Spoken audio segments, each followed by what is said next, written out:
Hey guys, நம்ம எல்லாருக்கும் மிகப்பெரிய கனவு என்னன்னா ஐடியில் ஜாப் வாங்கணும். ஸோ ஒரு கேண்டிடேட் வந்து 2024 பாஸ் அவுட் அப்படின்னா அந்த கேண்டிடேட் வந்து என்னென்னலாம் விஷயங்கள் ப்ரீ ரெக்வசைட்டாக ஆல்ரெடி பண்ணியிருக்கணும். If you want to become a like software developer, software engineer, architect, so இந்த வீடியோவில் ஒரு 5 இன்ட்ரெஸ்டிங் ஃபேக்டர்ஸ் அதை பற்றி தான் பார்க்க போகிறோம். இந்த 5 விஷயங்கள் தெரிஞ்சால் போதும்ப்பா, ஒரு கேண்டிடேட் வந்து ஈஸியாக வந்து ஐடி இண்டஸ்ட்ரியில் ஜாப் எடுக்கலாம். ஸோ அப்படின்ற மாதிரி தான் இந்த 5 ஃபேக்டர்ஸ் இருக்க போகுது. Yes, let's get into the video. And this is Priya talks. நம்ம சேனலில் கண்டினியூஸாக கெரியர் ரிலேட்டடான வீடியோஸ் வந்து போஸ்ட் பண்ணிட்டு இருக்கோம். அண்ட் சப்ஸ்கிரைப் பண்ணலாம், பண்ணி வச்சுக்கோங்க. And this is Priya. நான் வந்து ப்ராடக்ட் பேஸ்ட் கம்பெனியில் ஒர்க் பண்ணிட்டு இருக்கேன். என்னோட எக்ஸ்பீரியன்ஸை வீடியோவாக போஸ்ட் பண்ணிட்டு இருக்கேன். And do subscribe my channel. Okay, alright. So first of all நம்ம ஒன் ஃபேக்டர் என்ன அப்படின்னா வந்து டெக்னாலஜி ட்ரெண்ட்ஸ். ஸோ ஒரு கேண்டிடேட் வந்து நெக்ஸ்ட் இயரில் பாஸ் அவுட் ஆக போகிறார் அப்படின்னா ஒரு தேர்ட் இயர் படிக்கும்போது இல்லை ஃபைனல் இயர் படிக்கும்போதே ஆல்ரெடி ப்ரீ ரெக்வசைட்டை அனாலிசிஸ் பண்ணி வச்சுருக்கணும். எதை பற்றி பார்த்தீங்கன்னா டெக்னாலஜி. இப்போது இண்டஸ்ட்ரி ரிலவெண்ட்டாக என்னென்ன டெக்னாலஜி வந்து ரொம்ப ட்ரெண்டிங்கில் இருக்குது, அதுக்கான யூசேஜ் எந்த அளவுக்கு இருக்குது, எந்த மாதிரி கம்பெனிஸ் எந்த அளவுக்கு வந்து ப்ராஜெக்டில் யூஸ் பண்ணிகிட்ருக்காங்க, என்னென்ன ஃப்ரேம் ஒர்க்ஸ் வந்து ஆல்ரெடி ரொம்ப பூமிங்கில் இருக்குது, இது எல்லாத்த பற்றியும் வந்து அனாலிசிஸ் பண்ணி வச்சுருக்கணும். ஃபார் எக்ஸாம்பிள் ஆர்டிஃபிஷியல் இன்டெலிஜென்ஸாக இருக்கலாம், க்ளவுட் கம்ப்யூட்டிங்காக இருக்கலாம், மெஷின் லேர்னிங்காக இருக்கலாம், டேட்டா சயின்ஸாக இருக்கலாம், அண்ட் ஃபுல் ஸ்டாக் டெவலப்மெண்ட்டாக இருக்கலாம். when I see full stock development என்னென்ன லாங்குவேஜஸ் வந்து யூஸ் பண்ணிட்டு இருக்காங்க, ஃப்ரண்ட் எண்டில் எது, பேக் எண்டில் எது, பேக் எண்டில் ஜாவாவா, பைத்தனா, நோட் ஜேஎஸ்ஆ, எக்ஸ்பிரஸ் ஜேஎஸ்ஆ, அண்ட் ஃப்ரண்ட் எண்டில் வந்து React, Angular, HTML, CSS, threads, Hibernate, இந்த மாதிரி மல்டிபிள் லாங்குவேஜஸ் இருக்குது. ஸோ இதை வந்து எதில் வந்து நம்ம எந்த டொமைனில் வந்து நம்மளோட இன்ட்ரெஸ்ட்டை வந்து வளர்த்துக்கலாம், இல்லை ஆல்ரெடி நமக்கு எந்த டொமைனில் வந்து இன்ட்ரெஸ்ட் இருக்குது. ஸோ இந்த மாதிரி விஷயங்கள்லாம் ஆல்ரெடி அனாலிசிஸ் பண்ணி வச்சுருந்தா அந்த கேண்டிடேட்க்கு ப்ரிப்பேர் பண்ணுறதுக்கும் ரொம்ப ஈஸி, ஒரு கிளியர் கட்டான ஐடியா கிடைக்கும். ஓகே, நமக்கு இந்த லாங்குவேஜ் தான் வரும், இதில் தான் நமக்கு இன்ட்ரெஸ்ட் இருக்குது, ஸோ யாரெல்லாம் நம்மளை வந்து அப்ரோச் பண்ணலாம். ஸோ இந்த மாதிரி விஷயங்கள் ஃபர்தர் ஸ்டெப், ஒரு கிளியர் கட்டான ஐடியா, ஒரு ரைட்டான பாத் கண்டிப்பாக கிடச்சிருக்கும். So this is like number 1. ஒரு இண்டஸ்ட்ரி ரிலவெண்ட்டான ஒரு டெக்னாலஜி ஓரியன்டான ஒரு ஐடியாவை நமக்கு வந்து ஃபஸ்ட்டு நம்ம வந்து வளர்த்துக்கணும். இதெல்லாம் தெரியலனா கூட தெரிஞ்சுக்கணும். இது வந்து நம்பர் 1. அண்ட் செகண்ட் என்னன்னா வந்து சாஃப்ட் ஸ்கில்ஸ். நம்ம எந்த அளவுக்கு வந்து டெக்னிக்கல் ஸ்கில்லை வளர்த்துக்கிறோமோ அதை விட more important like soft skills. Technical ஸ்கில்லாச்சே நம்ம வந்து கோயிங் ஃபார்வர்ட் நம்ம பேரலி லேர்ன் பண்ணிக்கலாம். But if you don't know how to communicate properly, அது வந்து ரொம்ப உங்களை வந்து ரொம்ப கீழே தள்ளிடும். ஏன் அப்படின்னா நீங்கள் வந்து என்னோட ஃப்ரெண்டு ரொம்ப டெக்னிக்கலாக ஸ்ட்ராங்காக இருப்பாங்க, but she don't know how to communicate properly. அதனால் அவங்களுக்கு வந்து நிறைய ஆப்பர்ச்சுனிட்டிஸ் மிஸ் ஆகுது, அவங்களோட நெக்ஸ்ட் லெவல் ஆஃப் கெரியர் வந்து மிஸ் ஆகுது. ஸோ என்னென்ன டொமைன்ஸில் என்னென்ன ஆப்ஷன்ஸ் இருக்குன்னு தெரியுது இல்லை. ஸோ இந்த மாதிரி விஷயங்கள்லாம் உங்களுக்கு நடக்கக்கூடாதுன்னா ஃபர்ஸ்ட் வந்து நீங்கள் எந்த அளவுக்கு டெக்னிக்கல் ஸ்கில்லை டெவலப் பண்ணிக்கிறீங்களோ அதே ஈக்குவல் இம்பார்ட்டன்ட் வந்து நீங்கள் சாஃப்ட் ஸ்கில்லுக்கும் கொடுக்கணும். ஏன் அப்படின்னு பார்த்தீங்கன்னா நீங்கள் இன்டர்வியூ பேனல் கிட்ட உட்காரும் போதே ஃபர்ஸ்ட் ஆஃப் ஆல் நீங்கள் வந்து கம்யூனிகேட் பண்ணணும். உங்களோட தாட் ப்ராசஸ் வந்து ரொம்ப கிளியராக இருக்கணும். டெக்னிக்கல் நாலேஜை விட்டுருங்க, அது வந்து கோயிங் ஃபார்வர்ட் நம்ம லேர்ன் பண்ணிக்கலாம். But it is like more important நம்மளோட தாட்டை அவங்கக்கிட்ட வந்து புரிய வைக்கணும். நீங்கள் வந்து ரொம்ப ஐஃபையான இங்கிலீஷ் இல்லை அமெரிக்கன் ஆசன்ட், பிரிட்டிஷ் ஆசன்ட் இந்த மாதிரி பேசணும்னு அவசியமே இல்லை. நார்மல் இங்கிலீஷில் நம்ம எப்படி இந்தியன்ஸ் பேசுவோமோ ஸோ அந்த லாங்குவேஜை நீங்கள் வந்து ஈஸியாக வந்து கற்றுக்கிட்டு ஒரு கிளியராக பேசினாவே போதும். ஏன் அப்படின்னா ஒன்ஸ் நீங்கள் ஜாயின் பண்ணதுக்கப்புறம் மேனேஜர்கிட்ட பேச வேண்டியது வரும், டீம் மெம்பர்ஸ் கிட்ட பேச வேண்டியது வரும், அதர் டீம் மெம்பர்ஸ் எதனா ஹெல்ப் கேட்டாங்கன்னா பேச வேண்டியது வரும், இல்லை ஒரு ஃபங்க்ஷன், ஒரு ஈவெண்ட் ஆர்கனைஸ் பண்ணுற மாதிரி இருக்கும், இல்லை மெயில் போடுற மாதிரி இருக்கும். ஸோ இது எல்லாமே கம்யூனிகேஷன் வைஸ் இல்லை வந்து ஓரலி ஆர் ரிட்டன் வைஸ் நம்ம வந்து தெரிஞ்சுக்கிட்டால் மட்டும்தான் அதில் வந்து சர்வை பண்ண முடியும். ஸோ அதனால தான் சொல்கிறேன், this is like equally or more important then technical skill. This is like number 2. And third என்ன பார்த்தீங்கன்னா I would say it is like very important. என்ன அப்படின்னா கண்டினியூஸ் லேர்னிங். நீங்கள் ஐடிக்குள்ளே வரணும்னு முடிவு பண்ணிட்டாவே இந்த மைண்ட் செட்டை நீங்கள் வந்து வளர்த்துக்கணும். என்ன அப்படின்னா கண்டினியூஸ் லேர்னிங். எனக்கு வந்து இல்லை எனக்கு ஜாவா தான் தெரியும், இல்லை நான் வந்து பைத்தான் தான் தெரியும், எனக்கு வந்து இது தெரியாது, இந்த ஒர்க் தெரியாது, இதில் நான் வந்து காம்பிடன்ஸ் இல்லை, அந்த மாதிரி சொல்லவே கூடாது. ஏன் அப்படின்னா ஐடியை பொறுத்த வரைக்கும் எந்த டைமில் எந்த ப்ராஜெக்டில் ரெக்குயர்மெண்ட் வரும், எப்போ வந்து டீமை வந்து மாற்றுவாங்க, இந்த டீம் வந்து எப்போ வந்து தூக்குவாங்க, அதெல்லாம் நமக்கு தெரியவே தெரியாது.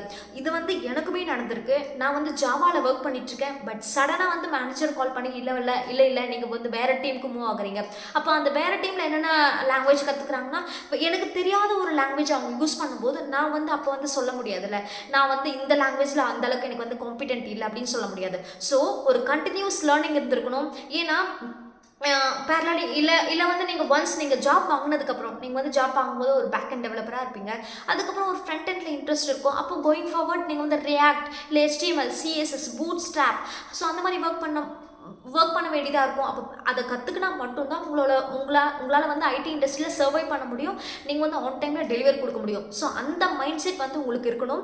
அண்ட் நிறைய வந்து சப்டெக்னாலஜி இருக்குது. சப்டெக்னாலஜி மீனிங் உங்களுக்கு வந்து கிட்டப்பை பற்றி தெரிஞ்சுக்கணும். And confidence how to edit the document properly.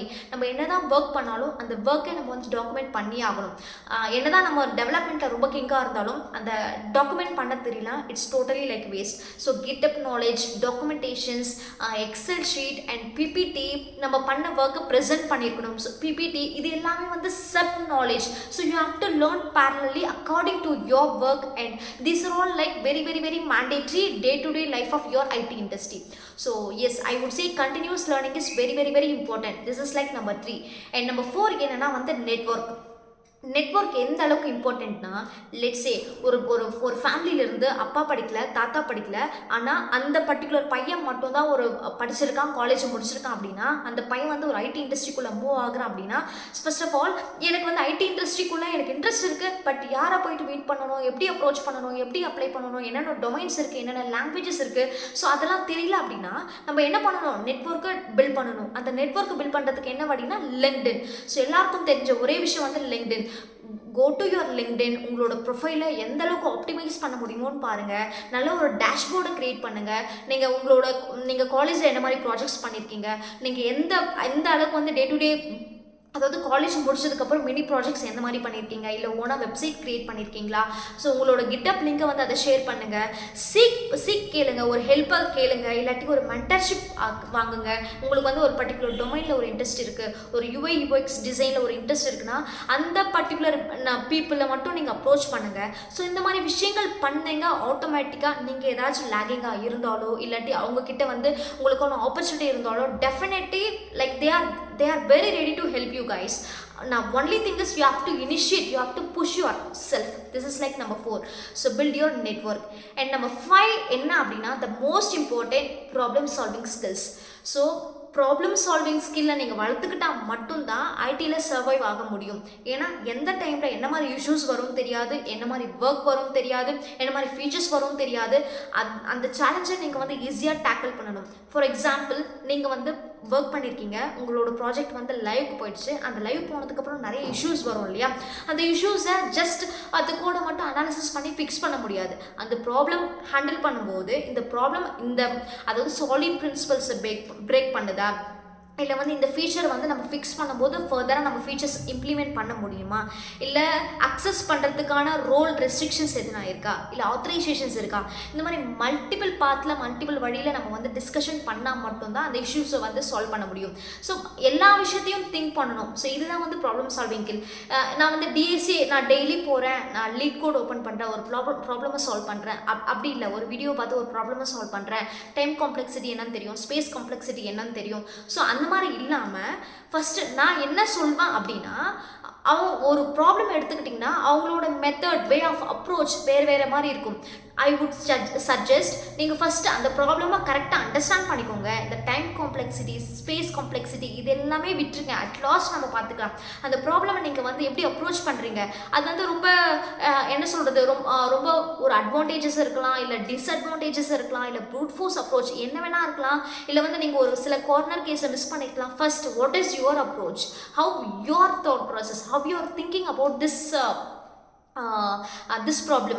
So what kind of data structures you are going to use, either array list or linked list or array. So இந்த மாதிரி விஷயங்கள்லாம் நீங்கள் பண்ணுங்க.